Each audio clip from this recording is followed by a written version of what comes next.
Praise the Lord, hallelujah. ഈ പ്രഭാതത്തിലെ അച്ഛൻ നല്ലൊരു ദിവസം എല്ലാവർക്കും ആശംസിക്കുന്നു. നാം ഇന്ന് ചിന്തിക്കുന്ന വചനഭാഗം ദൈവത്തെ എങ്ങനെ സ്നേഹിക്കണമെന്നാണ്. നമ്മുടെ ജീവിതത്തിൽ ഒത്തിരി നന്മ ചെയ്യുന്നു, അനുഗ്രഹം നമുക്ക് തരുന്നു, അഭിഷേകം തരുന്നു, സൗഖ്യം തരുന്നു. ഇതൊക്കെ സൂചിപ്പിക്കുന്ന എന്താണ്? ദൈവം നമ്മെ ഏറെ സ്നേഹിക്കുന്നു, നമ്മെ ദൈവത്തോട് ചേർത്ത് വയ്ക്കുന്നു. എങ്കിൽ പ്രിയമുള്ളവരെ, അങ്ങനെ നമ്മെ സ്നേഹിക്കുന്ന ദൈവത്തെ നാം എങ്ങനെയാണ് തിരിച്ച് സ്നേഹിക്കുക? നാം എങ്ങനെയാണ് ഇതിനൊക്കെ പ്രത്യുത്തരം തരിക? അതിന് പറ്റിയൊരു വചനഭാഗമാണ് മത്തായി എഴുതിയ സുവിശേഷം 22-ാം അധ്യായം 37-ാം വാക്യം. വചനം ഇപ്രകാരമാണ് പറയുന്നത്. അവൻ പറഞ്ഞു, നീ നിൻ്റെ ദൈവമായ കർത്താവിനെ പൂർണ്ണ ഹൃദയത്തോടും പൂർണ്ണ ആത്മാവോടും പൂർണ്ണ മനസ്സോടും കൂടി സ്നേഹിക്കുക. പ്രിയമുള്ളവരെ, ഈ പൂർണ്ണമായി സ്നേഹിക്കുക എന്ന് പറയുമ്പോൾ നമ്മുടെ എല്ലാ ഭാഗങ്ങളിൽ നിന്നും ദൈവം സമഗ്രവും അനന്യമായ ഭക്തിയും സ്നേഹവും ആവശ്യപ്പെടുന്നു. എങ്കിൽ ഓർക്കണം, സ്നേഹത്തിന് 3 മാനങ്ങളുണ്ട്. ഒന്ന്, പൂർണ്ണ ഹൃദയത്തോടെ ദൈവത്തെ സ്നേഹിക്കണം. അർത്ഥമാക്കുന്നത് നമ്മുടെ ആഗ്രഹങ്ങളുടെയും തീരുമാനങ്ങളുടെയും ഇച്ഛയുടെയും നിയന്ത്രണ കേന്ദ്രമാണ് ഹൃദയം.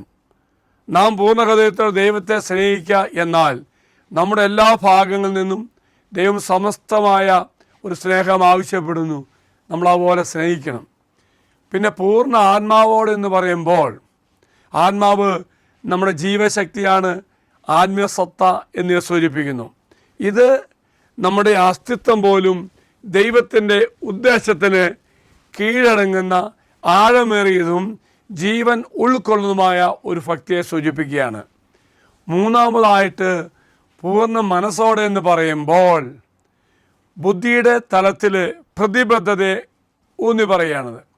ഇവിടെ അച്ചടക്കമുള്ള ചിന്ത, ദൈവത്തെ സത്യം മനസ്സിലാക്കാൻ ശ്രമിക്കുന്നത്, എല്ലാ ചിന്തകളെയും ക്രിസ്തുവിനെ അനുസരിക്കുവാൻ കൊണ്ടുവരുന്ന ഒന്നായി നാം മാറുന്നു. എങ്കിൽ പ്രിയമുള്ള സഹോദര സഹോദരി, ഈ ദിവസം നാം ചെയ്യേണ്ടത് പൂർണ്ണ ആത്മാവോടും പൂർണ്ണ അറിവോടും പൂർണ്ണ ഹൃദയത്തോടും കൂടി പൂർണ്ണമായി നമ്മുടെ അന്തസത്ത, വ്യക്തിത്വം മുഴുവനും യേശുവിനെ സ്നേഹിക്കാൻ ഉപയോഗിക്കണം. എന്തുകൊണ്ടാണ്? ദൈവം ഒത്തിരി കാര്യങ്ങൾ നമുക്ക് തരുന്നുവെങ്കിൽ തിരിച്ച് നമുക്കിത് മാത്രമേ തരുവാൻ സാധിക്കുള്ളൂ.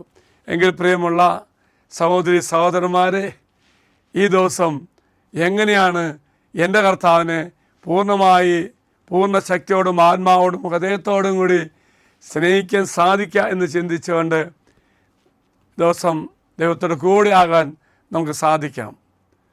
മറക്കരുത് പ്രിയമുള്ളവരെ, എൻ്റെ ജീവിതത്തിൻ്റെ എല്ലാ വശങ്ങളിലും ദൈവത്തെ ഉൾക്കൊണ്ടുകൊണ്ട് ദൈവത്തോട് ചേർന്ന് ജീവിക്കുവാൻ ദൈവം നമ്മെ സഹായിക്കട്ടെ.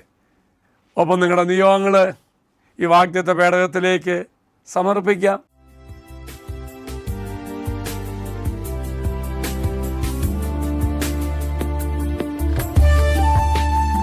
ഇത് നിങ്ങൾ സമർപ്പിച്ച നിങ്ങളുടെ എല്ലാ നിയോഗങ്ങളും അൾത്താരയിലേക്ക് അച്ഛൻ സമർപ്പിക്കുന്നു. ദൈവം നിങ്ങളെല്ലാവരും അനുഗ്രഹിക്കട്ടെ എന്ന് പ്രാർത്ഥിക്കുന്നു.